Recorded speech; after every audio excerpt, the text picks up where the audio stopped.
What up, y'all? It's your boy Ben here, and we're back with another Pokemon Pocket video. For today, we're really going to look into the perfect partners for the cards that are coming up in Space Time Smackdown expansion featuring Gen 4. Like always, it is never too early to theory craft, to deck build, to get really excited about what's to come. And I definitely would love for you all to comment down below, like, what is your favorite pairing so far? And before we get into things, y'all, only about 6% of you who are watching are subscribed, so go ahead and hit that like button, subscribe, and click the notification bell button if you're enjoying the content, because we're trying to hit 10,000 subscribers by the end of the month. All right, with that out of the way, let's get into it. Now, I'm going to start off with Dialga, and I think the premise of this is to find one or two Pokemon that are that feels like it fits right at home with the Pokemon, but I'm already going to break that rule just a little bit and talk through just a few potential that Dialga has, because this metallic turbo is just so crazy. Okay. So first and foremost, Melmetal's been waiting for something like this forever, right? So we have Dialga EX. It's 150 HP. It has 2 steel energy. Take 2 steel energy from your energy zone and attach it to one of your benched Pokemon. And then you have 2 energy, 2 colorless, heavy impact. So first and foremost, this impacts itself. So you could have a Dialga EX and then have another Dialga EX on the bench. Get that ready to go with Metallic Turbo, so that's awesome. You have the Melmetal here, where this ability Hard Coat, this Pokemon takes negative 20 damage from attacks, is great. I mean, this thing with a Giovanni clears Mew EX, Celebi EX, definitely lives a Mewtwo EX attack, which is pretty sweet.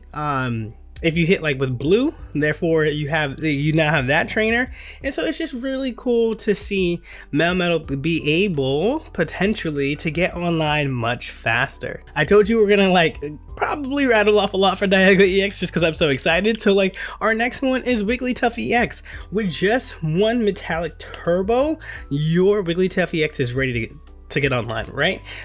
The whole idea of playing Baby Wiggly is because you have your 2 energy ready to attack, and now with Metallic Turbo, you're set up ready to go in whenever you need to, and that is amazing.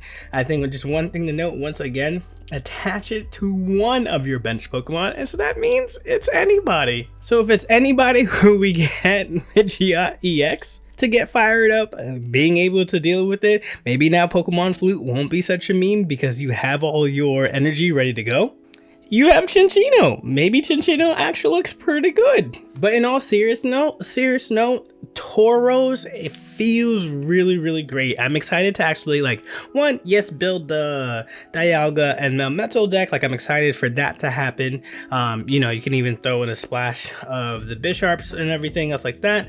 But Tauros here, being able to get this online very quickly because of Dialga is pretty scary for the opponent. And the other scary part that's gonna make the third round is Mew EX, because Geno hacking is colorless. You only now need to attack with Metallic Turbo and this thing is ready to go. It's so good, y'all. It's so good. But now we can stretch out and go left field. You have cards like Golem here, who only needs 1 fighting energy. So imagine this, you have your steel energy going to this, and then you hit it with a Brock, because Brock allows you to get a fighting energy for Golem, and you're all set. You don't need to run fighting energy at all. And if you're feeling like dual energies for you, Grass might be it.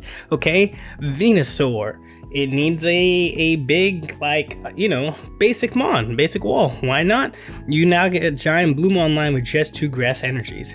But wait, there's more. You have Mythical Island Executor that only needs 1 grass energy, but with baby eggs, you get growth spurt and you take the leaf energy anyways. So this starting up front, and then you're hitting this Metallic Turbo. There is 1 steel, 1 grass, Metallic Turbo puts up another 2, you're online.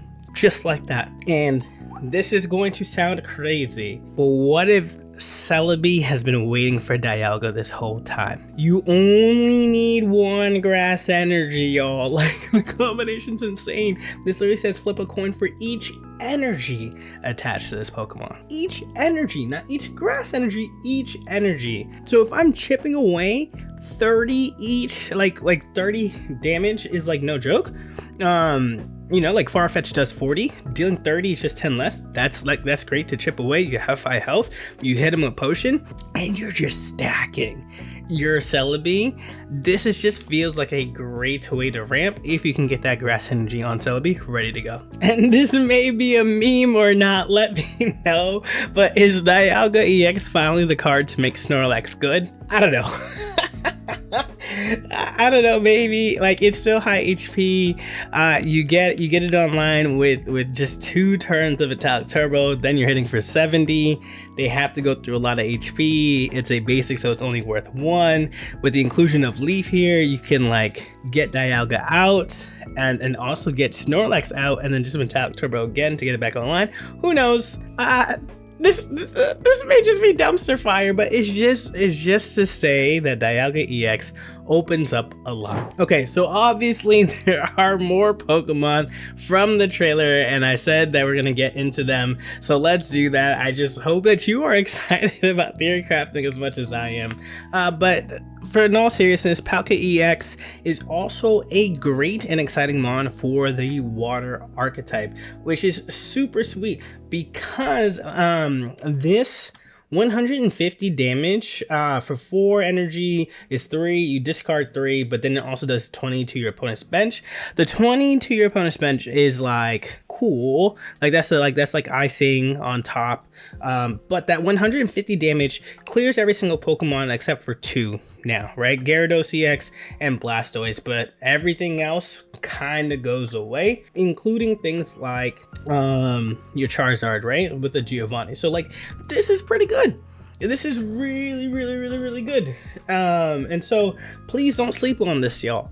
I think one of the, obviously the perfect pairs for this is Misty to be able to energy ramp up towards this dimensional storm. If you can get it loaded up, you can like start clearing right away because you don't have to find any pieces. But even if it's just like an additional 2 or 3, you get yourself closer and closer to being able to have this as your finisher. Another card that's actually going to love Palkia EX is Gyarados EX, y'all. Now stick it with me here. Gyarados EX currently like best deck right now is Jajutodon, Greninja, and Gyarados EX, because Jajutodon is the wall that provides that minus 20 damage when the opponent attacks. Now the only problem there is that the opponent gets to choose if they attack or not, or they have mons like Luminium, Hitmonlee, Volcrona if they decide to set it up, but things that hit that back line that can clear away this Gyarados. Insert Palkia EX. Because of just this 1 energy, you're now dealing 30. So that Hitmonlee needs to be able to clear things right away. Those Luminions need to be able to clear things right away, because if not, Palkia EX is still chipping away, and you still have to deal with what's in front of it. And then if you're on that backswing where it's kind of like, yo, they're dealing with a lot, then set it up. Hit the dimensional storm while you're breaking loose, because if they go to the back, they're going to be losing 20 health, and so that's something that the opponent is going to have to pay attention to. Do I leave this up front to like lose to the 30, or do I like retreat it much sooner because I don't want to lose to the 20 on the back end? And that's when you got people tripping up. But I seriously think though, Vaporeon probably is the best card for Palkia EX. If you're running Palkia EX, like I think I really want to test Vaporeon out here. This ability Washout is incredible. It's not ramp, but being able to move the energy as many times as you like to your active Pokemon is super sweet. You can have your Palkia up front, and then you can build up, you know, if you're like bricking on some of your other cards, you put everything onto your Vaporeon, and then you just move things around, and therefore that energy that once was not there is there, or if you get your Palkia later on and you already kind of have your board set up, drop that thing, put that into the active spot, and just kind of flush it out and just attack. Like, it's just really, really nice to be able to control your energy that way, and in a way where you have it, and then in a way that's always like going to have it because you're playing with what's on board and not kind of like flipping coins to generate more or something like that. Okay, fighting is winning so far based off the trailer. I thought Dialga was crazy because you can do with everything else, but Lucario is also insane.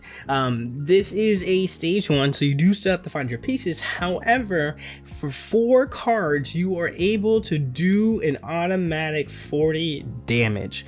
This effect where it says attacks used by your fighting Pokemon do 20 more damage to your opponent's active Pokemon, it stacks, y'all. And the reason why I feel like I can confidently say that is because we've seen Superior where it says like the jungle totem where like the energy's double, but it says literally in parentheses this effect does not stack. So they made that clear, and so because we now have a precedent set where like if they don't want it to stack, they'll put it on the card. They didn't put it on Lucario. Now they can change it before the card releases. We technically don't have it yet, right? But as it stands right now, it doesn't. So let's talk about why that's crazy. Also, a different language Machamp here. That's awesome. Here's some English fun, y'all. And no, I did not switch between the two to say I have them. Okay, that's not what we're doing here. But if you have just one, a Machamp with the Giovanni clears a Mewtwo EX. Boom, that hits hard. I'll take that. If you have 2 Lucarios out there, you clear out a Mewtwo EX, no problem. If you have a Gyarados that's out there, they're down to just 20 health, and which they'll probably try to run away and you'll be able to clear with the Hitmonlee. You have cards like Aerodactyl EX for 2 energy, deals 100 damage. Is that good? I think so. You have Marshadow, who has 2 energy that will deal not plus 60, but plus 80, which means that is 120. If you tag a Giovanni on that, say goodbye to their Mew EX, say goodbye to their Celebi EX. We were already knocking out a Pikachu EX beforehand, and now we're doubling down on it, and their tank that they thought they had in Zapdos EX is now gone. I don't know, y'all. I truly appreciate how Pokemon Pocket continues to just deliver on these cards, and it just feels like they don't miss, you know? I mean, there are cards that are bad too, but like we don't talk about that. I do want to take a special note to Golem here. A Golem plus Lucario and a Giovanni, you will be able to have these, right? Like these combos will exist and you will be able to hit them more often than not. Does take out a Gyarados EX. I didn't want to say that. I don't know if like that's pretty good. Yes, you'll go down to 110, but they just went down a whole Pokemon. They lost 4 energy and they're down 2 points compared to you losing 1 and if this goes down. That's pretty good. That's pretty good. And then you can ramp the energy with Brock as well. So that way you really only need 3 here. Maybe we throw a Lucario, Golem, Dialga EX deck, and then you only need really 1. We're cooking. So for Cynthia here, it says Garchomp or Togekiss do plus 50 damage to your opponent. So like, let's take a look at what the standard TCG kind of has for Garchomp as maybe like our baseline for like what we could possibly expect for Garchomp. We have a Gibble, but it's just a colorless energy, so we can't really get much from there. However, you know, Cynthia's is a Garchomp, and that is a water and fighting here. Fighting. This one has psychic and fighting only because it's just a tag team, but it seems like water and fighting is just kind of like the go-to for the energies that's going to be used for Garchomp for the standard. And so hopefully we'll see something similar to that, because I got some cooks up when Gibble pops up on the screen for us. Togekiss is interesting because there was like the fairy typing that they had once in a little bit, but obviously is no longer in play. Pocket might think that like, hey, we'll bring it back, but I think the other core that they usually go with is colorless here. So having a colorless stage 2 obviously will work well with Cynthia because Togekiss is the name, but maybe this is something that can go in with Dialga, maybe. And if they're doing some more of the current ones that are psychic, then maybe we'll start seeing Cynthia run in like the Gardevoir decks as kind of like different ways of powering these folks up. But we just saw that like in the regular TCG, Garchomp is water and fighting. There's no need for Pokemon Pocket to follow that same trend. However, if we're really going to talk about it, let's talk about it because Greninja loves dual energy, and that would be a great way to have Gible be in with a partner. Greninja loves the water, loves the fighting, and will make it happen. Cards like Hitmonlee will gladly love to pair up with Gible to give it that extra reach to hit that bench spot on top of the Greninja as well. And who doesn't love a dual energy deck when you can do fighting and a colorless for 80 with Aerodactyl EX? I feel like slotting Garchomp into like the Greninja fighting variants that are out there will be pretty good. Other cards are kind of like Tauros and Farfetch to kind of round out the attack power that you can put out there, and then having Garchomp as a finisher for those decks seems really good, and I'm kind of excited to see how that plays out. Pachirisu, it is a basic EX Mon where for 2 lightning energy you get 80 if you attach a Pokemon tool to it. This is, I feel like we're not sure about the HP stat, but this could be pretty good. This could be pretty good. Pikachu's always looking for more basics, and if you're reliably able to do 80 damage, I feel like it's just enabling Pikachu just to have more pivots. What do you cut from Pikachu? Who knows? But allowing more space for utility makes Pikachu stronger. So if you're running like Pikachu EX, that's 2. You're running your Zebstrika and your Blitzels, that's another 2. You run a Zapdos, you run a Dedenne, you run a Pachirisu. And now you can, if you did not want to, you could take out the Zebstrika line. That's 4 cards, throw in the Pachirisu instead, and just kind of like play around with like different trainer supports or Pokemon tools obviously into the deck as well. And now you have room to kind of feel more innovative and more creative with Pikachu, and I like that a lot. I know. I know, and I don't want to say this, right? I don't want to say this, but this is actually one of the better slots here, right? Cresselia being a tank, being able to deal 50 damage for 2, which is what Mewtwo EX does. So we already know that with Giovanni that does clear a lot. And you're healing on top of it. It gives you room to build up your Mewtwo EX in the back. It gives you room to find your pieces for Gardevoir. It's a tank of them. It's a tank that heals, y'all. It's a tank that heals, and like Mewtwo EX and Gardevoir are perfect for this thing. Like it slots beautifully into this deck. Now, if you wanted to get a little crazy. Having a Psychic Sustain deck sounds pretty cool, right? So like Florges heals, Cresselia heals, like this is a stage 2, it needs a wall so that it can help find its pieces. Like Cresselia is calling out Florges' name, and I think this is the more fun part about it to kind of like bounce off of it, but I think any stage 2 getting a basic mon that can deal with a tank and like respectably so in its own typing is great. So another card like our boy Alakazam would definitely love to see Cresselia, and maybe we can see more Alakazam up into light because that psychic attack really does a lot, especially with these cards building up so much energy. And I also think that like Alakazam could be an answer to a medical, as folks are really going to be running that Dialga a lot because it's very easy to go to, and Alakazam seems kind of like ready to pounce on the extra energy that's flying everywhere. Let's talk about Honchkrow. Okay, this Pokemon does 50 damage to one of your opponent's blank, right? This feels like very Lumineon-esque. Let me tell you why. Because Lumineon says this attack does 50 damage to one of your opponent's bench Pokemon. That kind of like follows the same writing here. I think that's perfectly okay. You're looking at a different stage 1.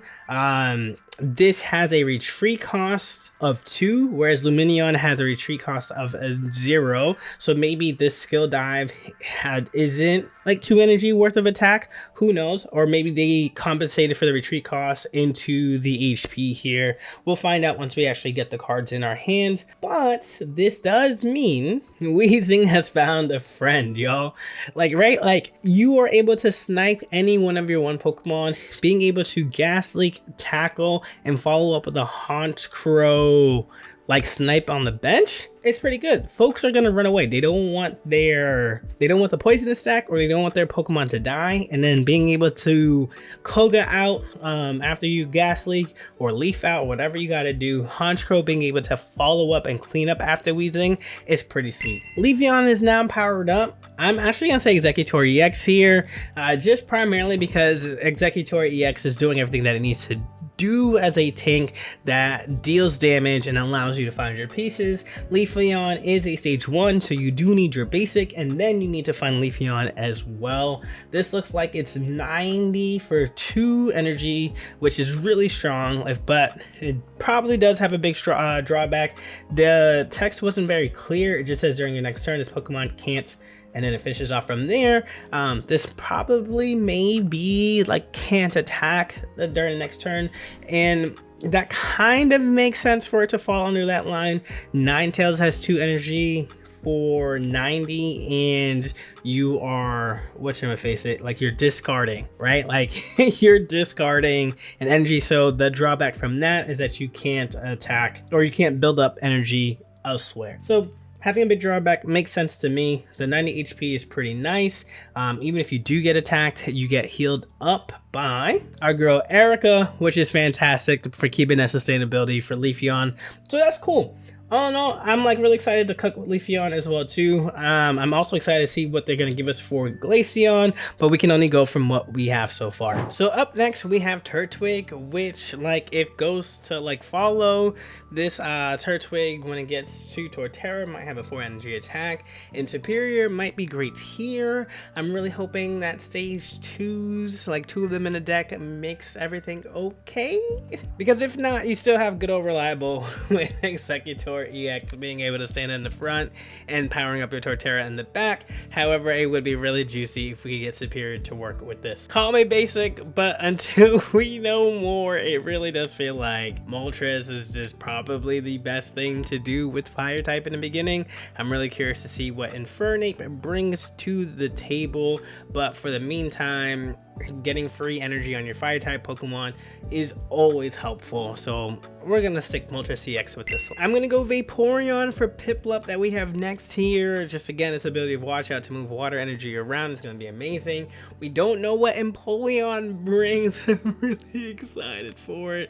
So I think like a good baseline for just new water types is Vaporeon, but you can also always, I mean, you have Misty, you have Starmie, which could be a good pair if this takes a lot of energy. Starmie only needs 2 energy to attack things, so like if Empoleon does end up needing a lot, you have Starmie EX as kind of like your mid-range damage dealer in that sense as well too. So we'll see. This little cute thing, I can't wait to have in my collection. So yeah, y'all, those are the cards that we know of so far.